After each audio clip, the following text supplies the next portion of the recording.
ओशो नमन मित्रों, मैं हूं हितेश सोमपुरा और ओशो रजनीश की जो फिलॉसफी थी वो आज मैं 4 पॉइंट्स में आपके लिए समराइज करूंगा। ओशो ने कहा कि आप ध्यान करो। दूसरा पॉइंट उन्होंने कहा कि आप धन के पीछे मत भागो। तीसरा पॉइंट उन्होंने कहा कि आप विवाह मत करो। ये 3 पॉइंट ज्यादातर संत कहते ही है, लेकिन चौथा पॉइंट जो ओशो ने कहा उसमें बहुत कंट्रोवर्सी हुई। ओशो ने कहा कि मैं अपने आश्रम में, मैं अपने कम्यून में आपको एक प्लेटफॉर्म दे रहा हूं प्रेम करने के लिए।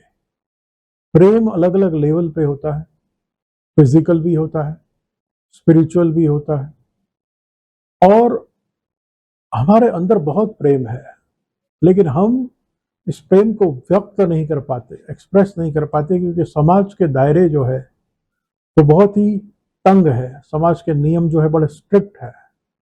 तो मैं आपको मेरी कम्यून में, मेरे आश्रम में मौका दे रहा हूं कि आप प्रेम को, आपको जो भी अच्छा लगे, चाहे वो कोई अच्छी पेंटिंग हो, कोई अच्छी बिल्डिंग हो, कोई अच्छा फूल हो, या कोई अच्छी स्त्री या पुरुष हो, आप अपना प्रेम उसके सामने व्यक्त कर सकते हैं मेरे आश्रम में। और ये पॉइंट ने उन्हें काफी कंट्रोवर्सी में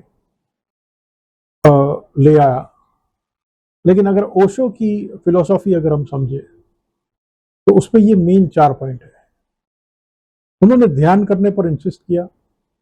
दूसरा कहा कि धन के पीछे मत भागो। उन्होंने साफ कहा था कि मैं तो अमीरों का गुरु हूं।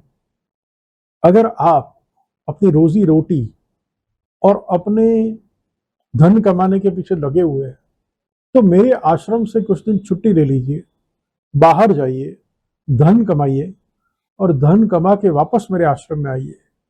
लेकिन जब आप मेरे आश्रम में होते हैं तो ये धन के पीछे भागना छोड़ दीजिए। अगर आप अमीर हैं तो आप स्पिरिचुअलिटी में ध्यान दे सकते हैं, लेकिन अगर आप धन की, मोह माया की, ये सब डेली रिस्पॉन्सिबिलिटीज की उसी चक्कर में से बाहर नहीं आ रहे तो स्पिरिचुअलिटी में आप कैसे मन लगाओगे, आपका मन कैसे लगेगा? इसलिए धन के पीछे मत भागो।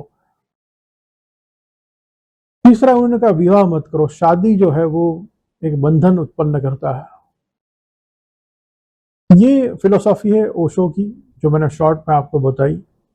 उसके ऊपर आप एक्सपांड करके, उनके बहुत सारा लेक्चर्स है, वो सुनिएगा तो आपको उसमें से बहुत कुछ जानने को मिलेगा। Thank you. ओशो नमन।